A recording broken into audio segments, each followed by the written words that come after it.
Okay, thank you everyone for joining us today. Welcome back to the series New Directions in the Study of Modern Hinduism. We had a successful conference over the weekend as well, and it's great to see a lot of you join us again today to continue our fruitful conversations. Today we are joined by Professor Rick Weiss from the University of Wellington and Heidelberg University. He will be giving us a paper today, Rethinking Modern Hinduism, which is based on his very well-known book, The Emergence of Modern Hinduism, Religion on the Margins of Colonialism.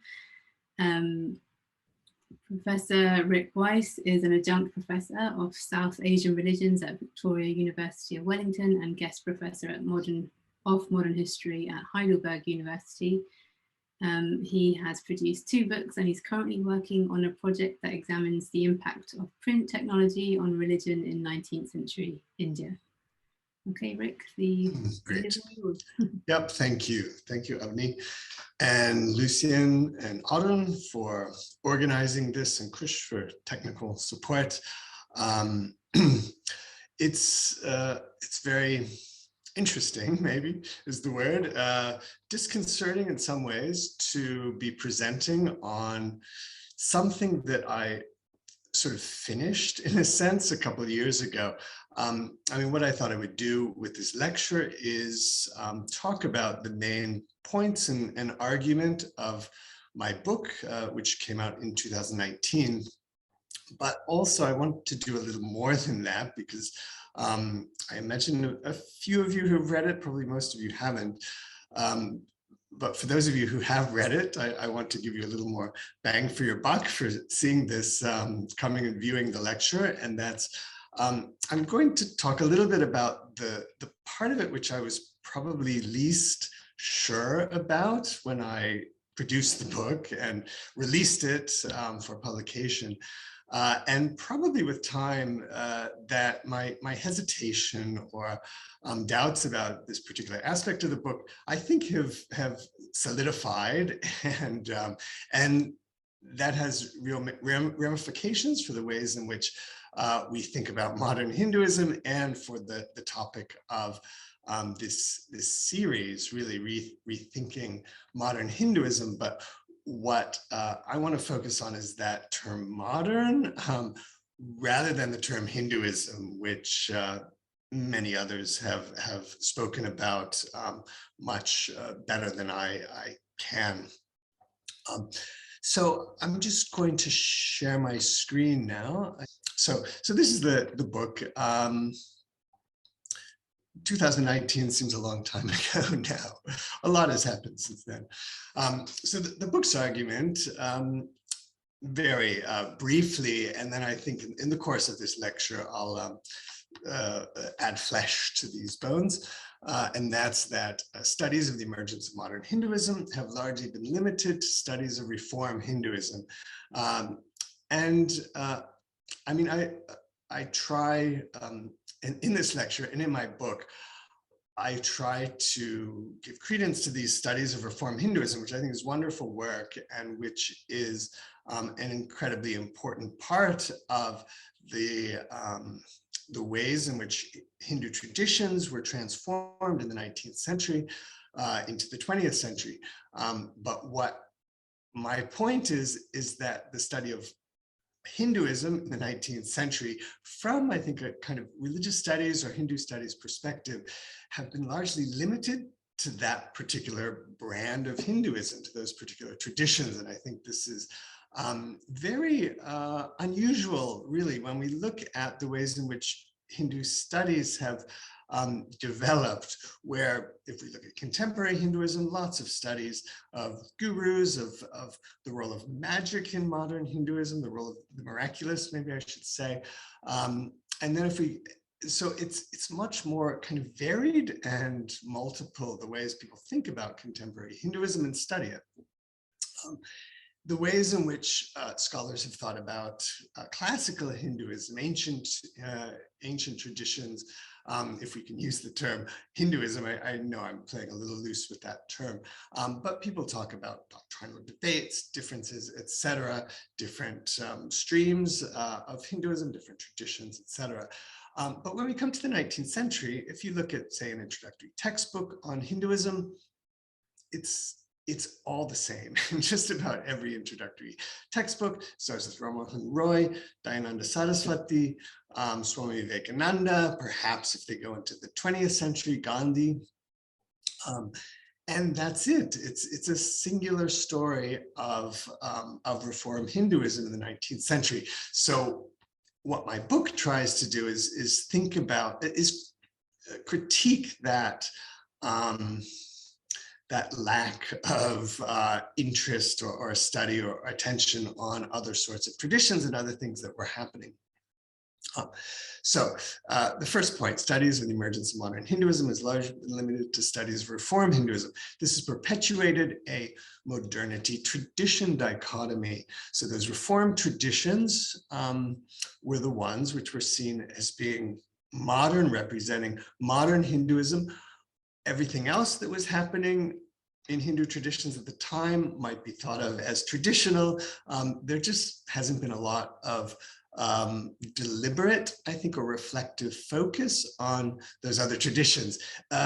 That's changed. I mean, I think those of you who were part of this conference that we had last weekend know that there are now lots of people, I think, working on a much more kind of varied interests in this period. So we need to question this exclusive association between Reform Hinduism and modern Hinduism by expanding our conception of modern Hinduism and also by examining what we mean by modernity. And so this is what I try to do in the book. I think I try to do two things. One, it's I try to make these broader historiographical arguments about Hindu studies, but I also really was interested and wanted, I'm basically a South Asianist, not a theorist. And so my really driving interest was in Ramalinga Adigal, a 19th century saint, mystic, wrote in Tamil, very prolific. He wrote a huge amount. Almost nothing is translated in English. And I think this is part of the reason why he hasn't been a real focus of study of scholars. He also was not residing and involved in kind of colonial processes, colonial contexts, etc. He's best known, I think, for his anti-caste writings among Tamil art audiences largely. He also wrote devotional verses to Shiva, and in fact, he claimed to be part of and continuous with a tradition of Tamil saint poets who had claimed extraordinary powers, direct access to Shiva, and he claimed to be part of this lineage. He established also a society, temple, almshouse. So there was a kind of institutional side to him as well. And these continue to this day. You'll find Ramalinga followers all over the world. His followers attributed extraordinary powers to him. And he claimed himself to have extraordinary powers. His primary location was in semi-rural South India. His center now today is in a place called Vadalur. This is a bit of a ways from Cuddalore. These are not large places, as you'll see. So he really wasn't directly involved in, say, processes happening in Madras or in any other colonial center. He was a regional figure, I would say. So the seminar today, I'm going to first look at Hindu reform and scholarship on it, and I'm cognizant of time, so I think that one I might skip over a little bit of what I prepared. Then I'll go into the inquiry I was engaged in the book on modernity, and I think this is the place where I feel I was stepping out on a limb, and I think that limb might have broken at some point. But we'll see. I mean, I think I like to raise these issues and the questions I had for debate and for just discussion here. Then I want to turn to one of the chapters of the book, because I think this is where my argument really took shape, I think, in interesting ways, was through dealing with specific material from Ramalinga's writings. And so this is chapter 5. I'll be looking at his debate with someone who was much more of a reform leader, and that's Arumuhan Navalar. And then conclusions, and the conclusions are more like concluding questions rather than answers. So Hindu reformers, so this is probably most of you are familiar with this, and I can go through it fairly quickly. And this provides a very generalized summary that does risk simplifying what were more complex processes, backgrounds, and influences. But Hindu reformers tended to be westernized, learned English, professed British social values, elite figures, they were mostly Brahmins, enjoyed some dominant place in Indian society, influenced by British and missionary critiques of Hinduism, and they worked to reform Hinduism. And I think reform here has two senses. One, there is the Protestant Reformation, and that sort of reform was certainly influential on these figures. And so, for example, Reformation arguments about the problems of priestly interventions or mediation between the worshiper and God also come under critique with Hindu reformers who critique the role of Brahmin priests and want to bring texts more directly to the people. Reformation arguments about idol worship, for example, were repeated as well by Hindu reformers, and also this emphasis on the text and direct access to the text and direct access to the kind of truths of Christianity through the text, also one that Reform Hindus tended to advance. But then there was also more like Victorian reform of society in the 19th century, happening in Europe, in Britain, in which things like women's rights, things like education, certain ideas of egalitarianism, the establishment of voluntary societies. So these sorts of things also were things that reformers took on. So I think that term reform is actually accurate in bringing out the kind of a certain continuity of historical projects that Reform Hindu leaders took on. And they sought to unify Hinduism based on upper caste forms of religion. So the one that everyone starts with, Roy, I'll start with this as well. Roy and other reformers taught Hinduism is monotheistic. Hinduism is a unified religion, that the essence of Hinduism is to be found in its texts, especially the Vedas and Upanishads, and they certainly then advance certain publication projects around this. Devaluation of conventional practice and ritual in favor of textual authority, and they attacked the worship of images as a corruption of Hinduism. Their project shaped by nostalgia towards the past and Golden Age thinking. They sought to rationalize Hinduism and were critical of its charismatic magical expressions. And this is something that becomes a real issue in this debate between Arumuhan Navalar and Ramalinga, because Ramalinga was claiming to have these extraordinary powers, and he was a charismatic figure. And so these aspects of his teachings and of his claims came under critique by Navalar. So one of the questions I raise in the book, so we have this reform Hinduism, certainly a fascinating expression, and really great work has been done on these figures, and it is again more complicated than I presented it in this brief summary. But how influential was this in the 1881 census? Only the Brahmo Samaj was important enough among reform groups to merit a distinct consideration. 1,147 Hindus counted themselves as Brahmos in the 1881 census out of a population of 187 million. That is only 1 in 160,000 Hindus identified with the Brahmo Samaj. So this just gives you a sense of how small, right, these groups were. So it leaves big questions, right? What else was happening among Hindus in this time period? The authors of the 1883 report on the census cite this work. It's more than 60 years since the Brahmo Samaj was founded. How many adherents can it reckon up? In Bengal, its cradle, among a population of 67 million, some thousands, all in the large towns. And I think this is probably a very good description of the extent of its influence.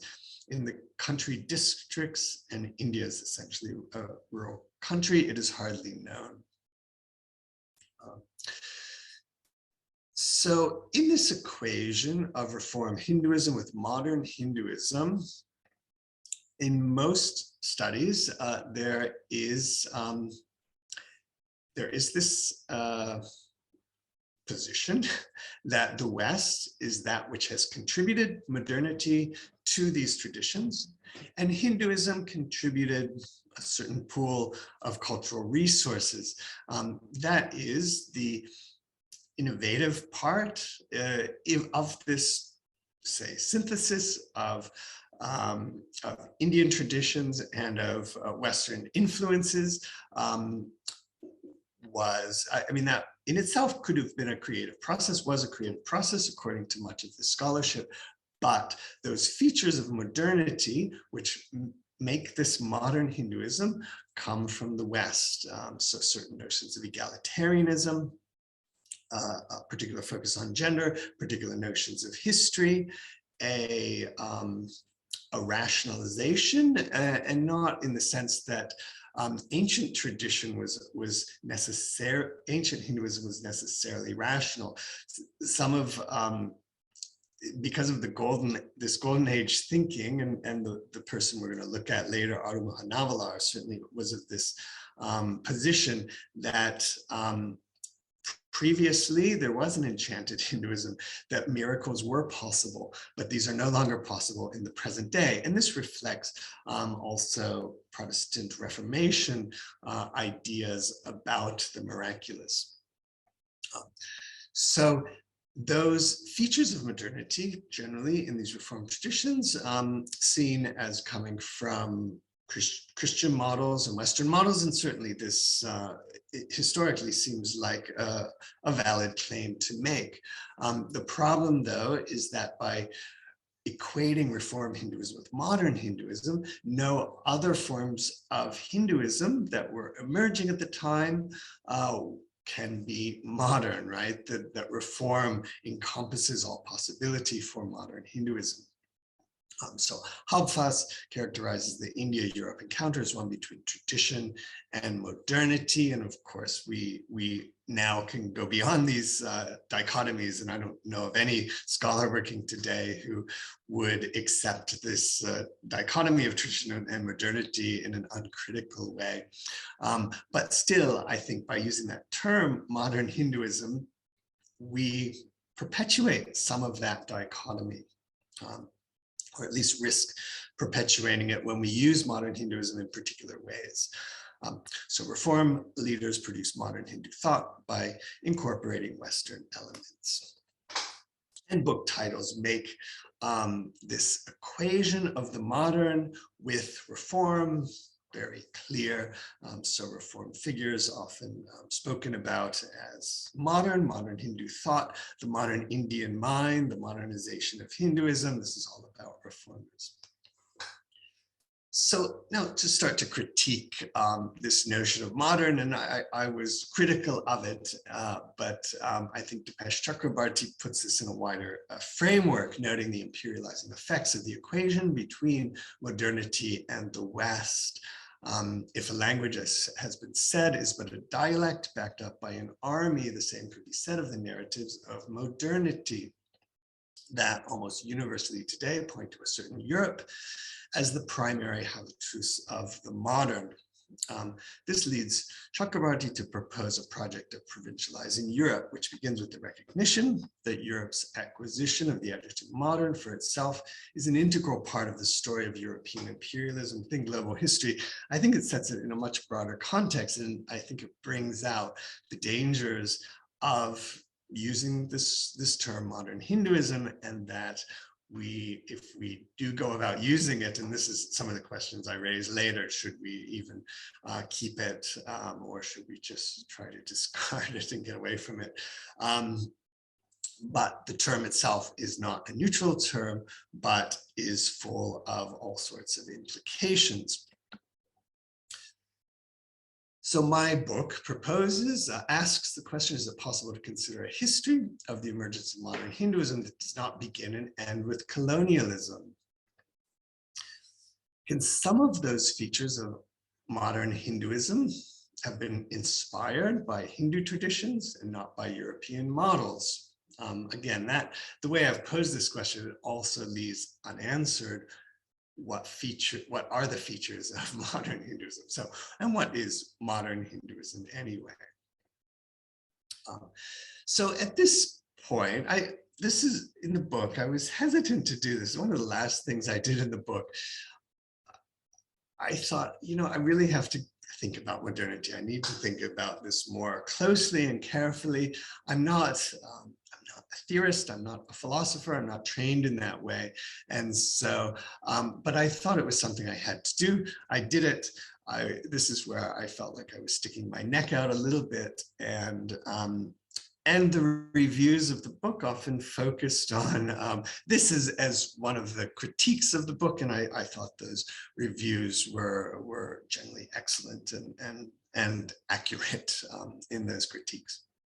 So I wanted to think about modernity and its relationship to the West, and if there are ways we can get away from this essential connection made between Europe and modernity. So explored different features of modernity. This is not deep research. This is reading what the major thinkers about modernity were saying. So multiple modernities, convergence, and connected histories, 3 different models of thinking about modernity, which start to challenge that essential connection between modernity and Europe. So Eisenstadt, the most influential person who articulated this notion of multiple modernities, is that there are different ways in which modernity takes hold and develops in different parts of the world. And so modernity in India today won't look the same as modernity in another part of the world. This seems to me certainly right, but Eisenstadt still posits a single original Western project as the common starting point and reference point of all modernities. And he still advances a kind of historical model where modernity comes originally from the West and it spreads throughout the world, and there it changes in that spread, in that globalization. But I didn't like this so much because still it maintains that Western connection, essential connection to modernity. Another idea was convergence, that there are in fact that disparate historical and cultural contexts can share specific features of modernity. So these aren't necessarily, if we find features of modernity in Hindu traditions, these don't necessarily come from don't have a Western origin. They can have origins within long established Hindu traditions. So, for example, Hindu ascetic notions of individualism converge with modern Western ideas. I'm getting this from Tim Dobe in his excellent work on this. Thus, the popularity of ascetic figures today, that there was a convergence of ideas that longstanding Hindu ideas correspond to Western modern ideas, and it gives them a kind of authoritative, a kind of authority that, so this conjunction is one way in which the modern develops. However, the list of what is modern still seems to me to be a list of those Western features of modernity. And it's always those elements of Hindu tradition which match the Western ideas of modernity, which then are seen as modern. So the West is still the template for thinking about modernity. Then conjunction, this is an idea of the Sanjay Subramaniam, seems to me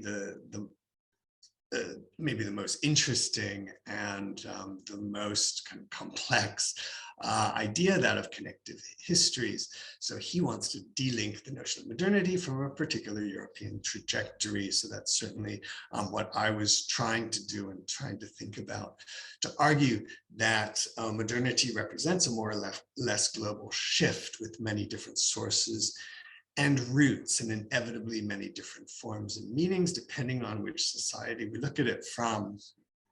So that modernity has developed not necessarily out of the West, but out of a much more interconnected world than we tend to think of when we think of, say, 17th century, 18th century, etc.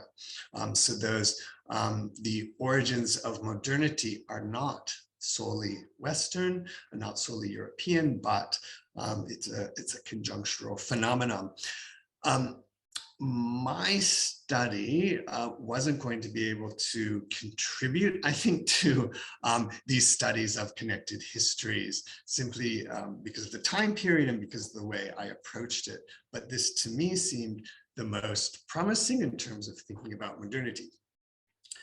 So I decided then, after going through this literature, that I wasn't going to be able to come up with a list of characteristics of modernity. I wasn't going to be able to say, okay, modernity is egalitarianism. If we see that, we think modernity. The rational, if we see that, we think modernity, because any list like that is going to be problematic. Because how will I come up with that list? What are my criteria for coming up with those characteristics? So what I tried to do is think more about styles of religious change and styles of creativity and transformation of traditions. And so this is what I came up with. I describe as modern teachings which innovate in strategic ways that respond to contemporary challenges, and a willingness to innovate and a self-reflective proposal that one is innovating. So an embrace of innovation and change, rather than say, positing that what you're doing is a return to the past, but an embrace of change.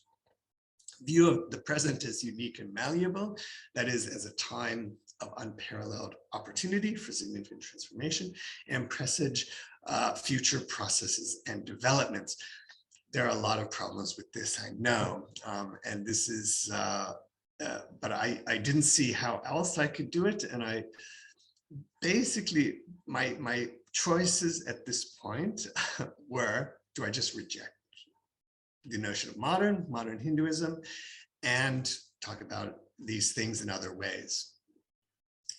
Or do I try to reformulate what modern Hinduism is, to expand that sense of modern Hinduism to aspects of Hindu traditions that were not included before? And I chose the latter, thinking that this might be a more effective critique of the state of historiography, and also not just critique, but it could be productive and constructive. This is what I hoped. So I have about 10 or 15 minutes, which I think is probably enough to present this, this chapter, the basics of it, and then to turn to final questions. So this chapter was on canon and miracles, polemics of conflicting modernities. I look at a debate between Ramalinga at the top here and Arumuha Navalar, his almost exact contemporary and Shaiva leader on the bottom.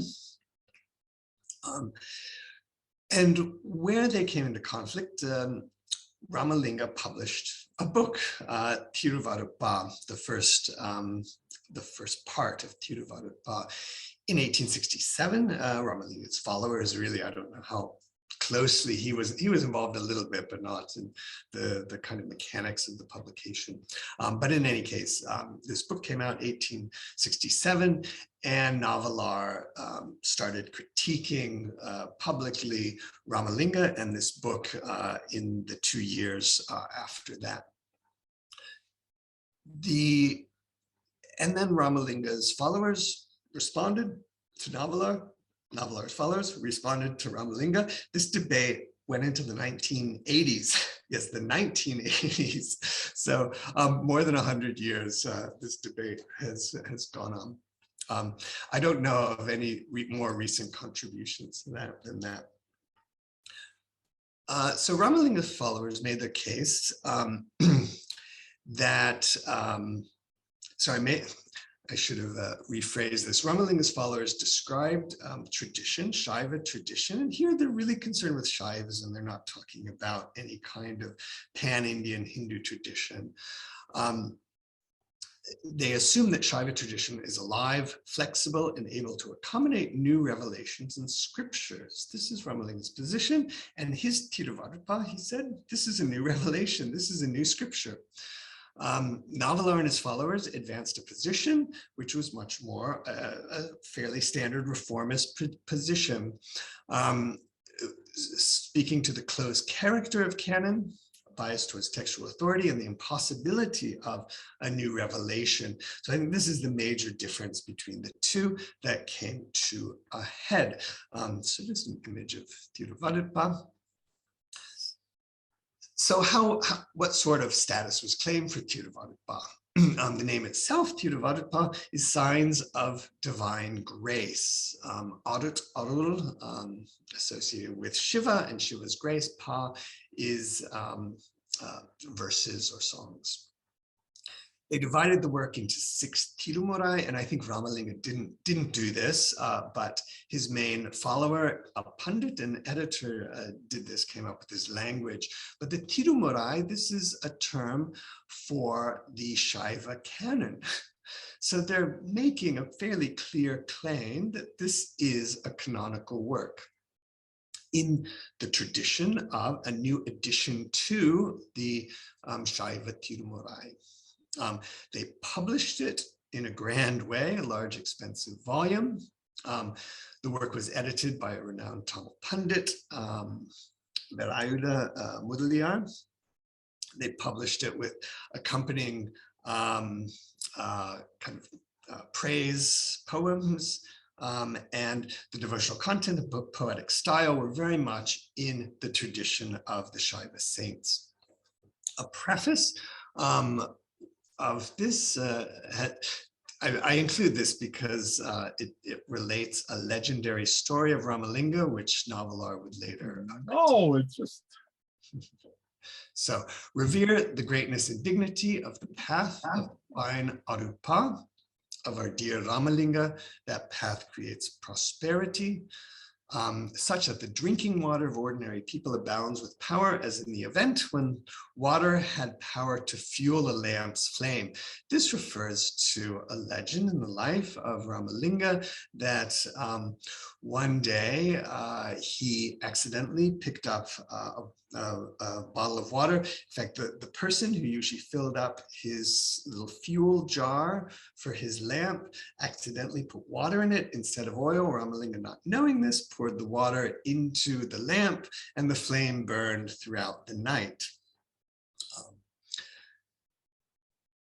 So we'll come back to that. So what was Ramalinga's criteria for an authoritative text? It's a work meant to be recited and heard. It's composed by someone who has direct experience of Shiva. So he had his own idea of authority, which is very different from, I think, these reformist ideas of authoritative textuality. It is composed by someone who's connected with miraculous events. These are evidence of Shiva's grace. It has the ability to transport the hearer or reader to a state of experiencing Shiva. It's not necessarily a work of ancient tradition, but a work with life in the present. And he doesn't really think of the very old Tamil devotional poems as somehow located in the past. He sees them as alive. He talks about the authors and those poet saints as people who he has dialogue with. He calls one of them his teacher. And so he has a very different approach to the past. So Navalar, Jaffna Tamil Shaiva leader. Navalar engaged in polemics, not only with Ramalinga, but with all sorts of people. He seemed to love polemics. His most probably influential ones and well-known ones are exchanges with missionaries, church leaders, also other Shaiva scholars and Shaiva priests. He tried to kind of clean up temple practices, and he had a sort of educational project to educate priests in temples on the Sanskrit agamas. And this project actually has continued through this day. In the Madurai temple, for example, Chris Fuller has talked about these projects to teach agamas to Shaiva priests. So that project is not just Navalar 150, 170 years ago, continues to this day. So he promoted a textual orthodoxy based on the Vedas, agamas, and Tamil Shaiva works. He called Ramalinga's verses in Tamil marutpa. Marul is kind of confusion instead of arul, which is Shiva's grace. So verses that were confused and diluted. He argued that canonical status can only be adjudicated on the basis of doctrinal authority and ancient usage. And he asks who has authorized Ramalinga's work as authority, and he basically makes it clear that no contemporary work can qualify as canonical. This quote, I think, it highlights one of his major concerns, and it's a very interesting piece of evidence. A few ignorant people considered Ramalinga Pillai equal to the Shaiva saints, considered his verses equal to the Devaram and Tiravasaham. They recite his verses when performing puja and Shiva darshan. And so this appears to be true. I mean, some of the material from Ramalinga's writings and followers do also suggest there were people in temples starting to recite his verses instead of the Tiravasaham, for example, or Tevaram. So this marks from Navalar's point of view, a corruption of temple practice. A few times in Chennai at a few temple festivals, they have stopped reciting Tevaram and instead recite Rama Pillai's verses. So it's a really great piece of evidence to show the kind of wide popularity that Ramalinga and his verses were enjoying at the time.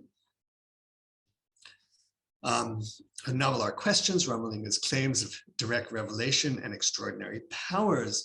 So he says things, I mean, the polemical treatise is really wonderful to read, fascinating and hard-hitting, certainly.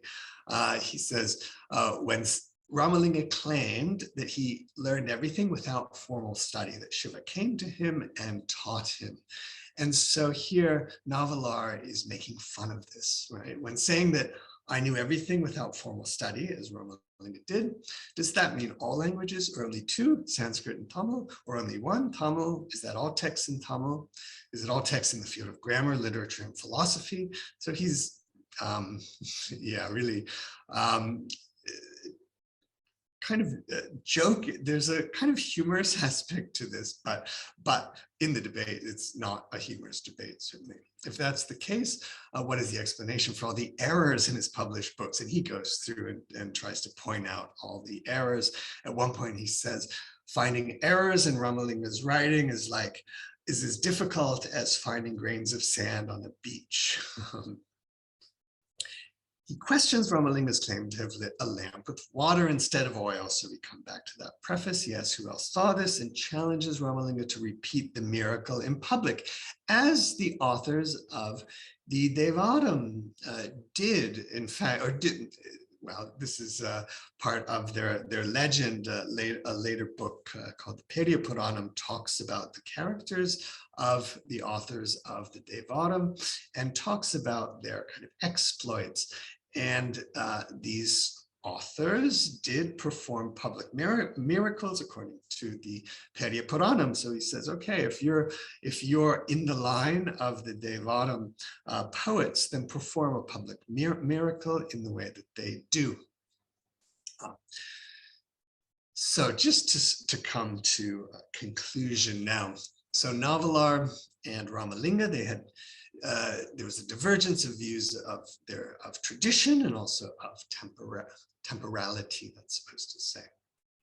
So Navalar posited a radical break that marked off an enchanted past from a rational present.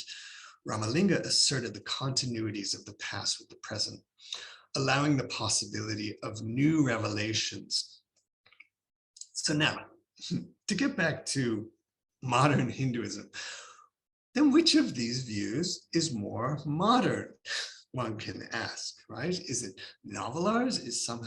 Navalar's would tend to be seen as a more modern way of looking at things. But why is that?